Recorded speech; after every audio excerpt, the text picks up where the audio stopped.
Miss Rufa, kamusta yung buong experience ng Last One Laughing? Okay na po, napakasaya. I gain new friends, followers, fans, family, friends. Happy February! Kaya ang saya-saya ng nagbagong buhay ko dahil sa Last One Laughing. So, ang buhay nyo rin.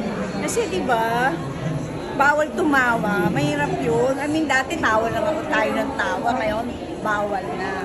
So, ang saya-saya kasi ang gagaling ng lahat, di ba? Buong cast, nandun si Vice, ganda, si Meme, tas basta I really love it. Para sa'yo, sino yung, I love it. sino sa'yo yung pinakamahirap na patawanin doon? Actually, wala. Hindi ko naman sila kasi pinatatawi. Basta ginawa ko lang yung dapat kong gawin. Natural lang. Enjoy.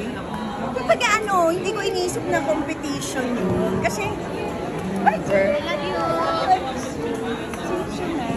At yung pinaka-sexy sa lahat. Ay, hindi. All generations. Pinaka-sexy. I love you. Si Daldalita to dati. Daldalita. Ano si Ogie Ay talaga po. Pagkano po? Oo, mamaya Oh my God. Tapos, Aware ka ba na kahit parang episode, first 2 drops ng episode, ikaw talaga yung topic ng mga tao. At nung natanggal ka, Miss Rufa, ang daming, bakit siya Miss Rufa? Pati nga ako, ayoko na rin manulit. Hindi. Siyempre, siguro kanya-kanyang taste din ng comedy.